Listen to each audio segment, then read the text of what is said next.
Is your last one, accounts receivable. What's owed? Okay, here's your benchmarks. If you're an assignment practice, meaning you accept money into your bank directly from insurance companies, okay, your AR should not be more than 4 to 6 weeks of production. Ever. I prefer the 4. I have to give you a range though. So you take your total accounts receivable. What does accounts receivable mean? What's been produced and not collected. Okay? So you want your, if you accept checks from the insurance company because they take a little longer because you're not doing full fee for service over the counter for payment at time. There are lots of practices that do that. If you're going to ask me, should you be assignment or not, I'm going to say it's up to your uniqueness because I'm not into wiping out your practice if everyone in your 50-kilometer radius does and you're the only one that doesn't, right? But you've got to look at what's right for you. If you take assignment, what's going to be, what are you going to have a higher cost on?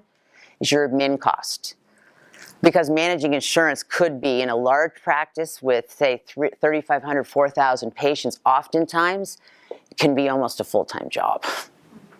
So you've got an insurance manager. If you're non-assignment, you wouldn't need the insurance manager because claims are posted in real time. And trust me, when the patient doesn't get their money, they tell you. You don't have to follow through, right? They call you. So accounts receivable is what's owed to you. Your total dollars should not be more. Your total dollars owed. Now, an asterisk.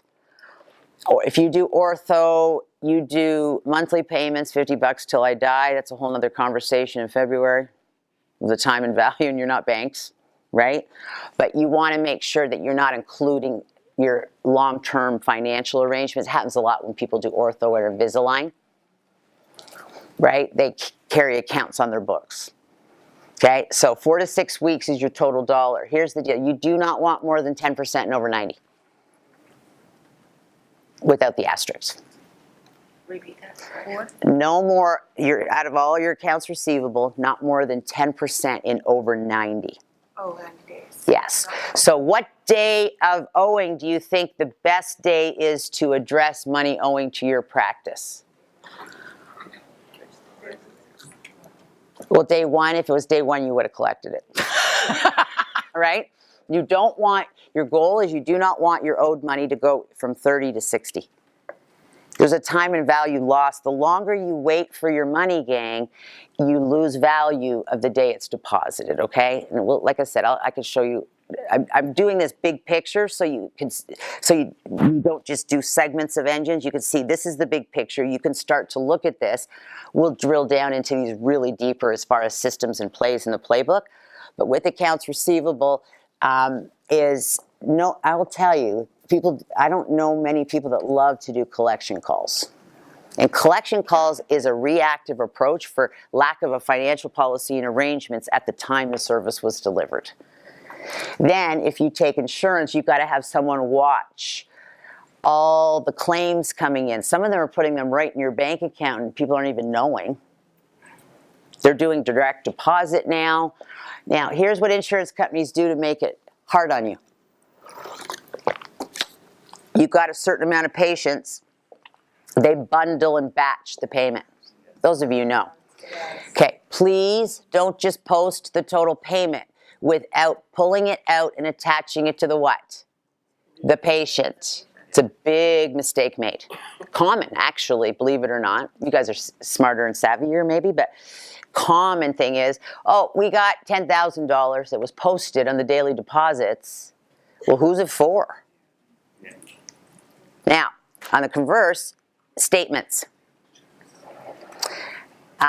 If recall postcards at $1 a postcard with the cartoon saying you're overdue doesn't work, mailing statements is going to be the same thing. You don't want to be a statement department. Okay, so if you send statements, you never send them all at once. You send them each week. You segment them. Any of you do collections? You ever see when you send out 250 statements on the 15th, you don't even look up till the 25th? Because of the calls, the inquiries, the what's this about? Why didn't they pay that $2, right? All that stuff. But statements are a way for you to show attempt to collect a copay, which you do need to have logged. So you don't want to have all kinds of statements.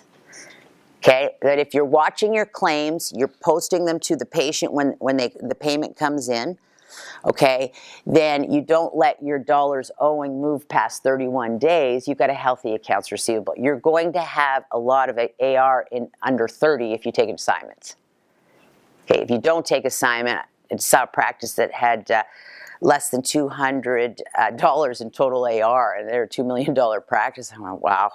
So you got to decide. Collect what you produce, get it in your bank, and make sure it doesn't take a long time.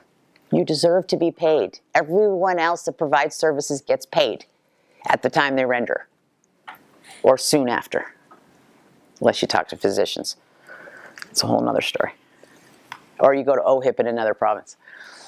Do you think because this is what worries me, because we opened a new office. Okay. And so the owners decided it was going to be an assignment office, which is the our nightmare, but that's another story. But my concern is with the Privacy Act, if we're not getting any information from insurance as far as previes and stuff anymore, eventually will that move to the payments where we can't even collect the percentage that the patient is? Like right now I get an EOB, so it will tell me. Does everyone know what an EOB is? No. Okay. It's for my wonderful green jacket over here. Because we use a lot of weird terms, worse than you use with patients. EOB is an explanation of benefits when you post-treatment because of electronic filing. By the way, please be on electronic filing. Forgot. Please be on electronic filing. If you don't know what that is, you talk to my ladies at the break, okay? But electronic filing is the days of us using, I don't know, who's been in dentistry, the days where you had to have all the insurance forms, all the things were laid out on the desk, and then you had to stamp them, and then you had to stuff them and lick them. It was like you got married every stinking day. So do I think the day might come when insurance companies stop paying us directly?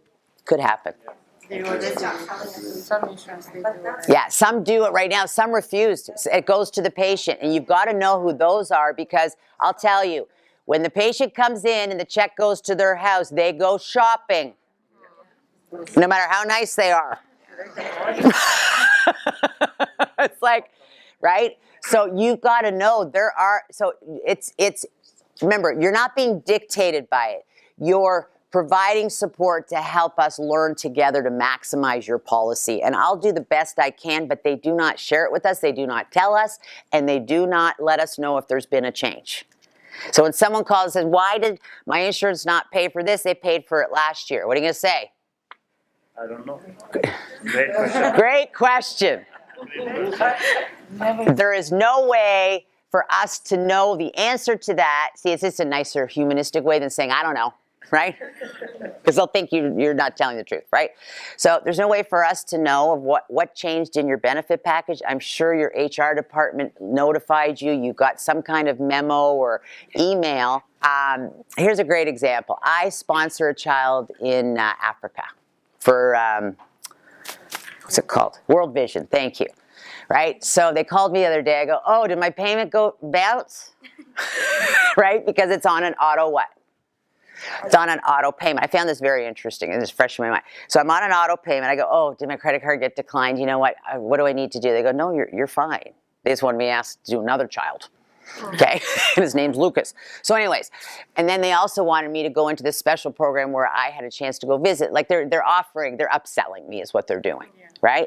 So I go, okay, I'll do the 1 year thing where they get a special extra Christmas gift. Great. So I said, can you just use, and then I'm in a hurry, right? I go, so can you just use the credit card you have.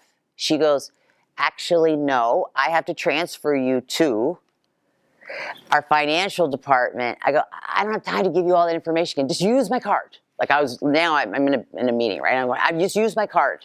I'm good. I said yes. Right? No, we need to transfer you. So I get to the lady, I go, just use the card you have on file, right? They can't. You can't keep using a card on file. Now, why can they use it for the off? Because finally I asked her. I go, well, why can you use it every month and you have been for years? She goes, because this is a new transaction. There must be consent. and your call is recorded, Oh, that's good. right? So things are getting very, very sticky as far as just assuming you have a credit card and just charge it till you die. Collect the copay over the counter at the time of service. Yeah. If you get an explanation. See, when you work for them to understand their policy and you say to them, we're going to collect the difference from you. Now, you could do a post-dated commitment. You could do a post-dated commitment, right? We could do a post-dated commitment today that they agree to and sign, that if the check goes to them, they know you're going to process it. Make sense? And post-dated checks we can still do? Yeah. I just don't own a check. I don't. Someone says, do you have a check? I go, I have to order them. Now, ARs isn't a 12-month. It's where are they at as a certain date. Okay, because where are they at as a certain date is a static picture in time today. Okay, of how much is owed to your practice. Please, this is so overlooked. It's your cash, it's your deposits, it's your overhead, it's your operating lines, it's how you eat, right? How you cover everything. What I say is, this is the estimated difference between your benefits and your treatment. We will confirm when we receive your insurance payment. And then what happens, right? Well, they pay more, there's a credit on the account, you're right, right? They don't pay as much, it's gonna come up in your receivables tracking before it gets to 31 days. Yeah, but it's hard to go back to them and. It's all how it's presented. You have every right to go back to them. You're not signing in blood that you know what their plan is. See, this is how we got into this problem. Is you act like you are they think you're the policyholder because you tell them all the answers, and then you're wrong later, and then you go, they beat us up. Well, they beat you up because you said, hi, beat me up. Yeah. I'm pretending to know something that I know nothing about. Unless they bring their what? Their policy, and you can put it in, and you can track it over time. There's deductibles, there's all kinds of things. Not being on the current key guide, pardon? Yeah, can I tell you, they can get their policy online, they can go, they all have access. You know, if I could take you into a room and say, sit at my computer, log on to your policy, so I could enter it and I could know, that's very customer service driven, right? That's not dictated by it. That's supporting you in your policy. So we can help you.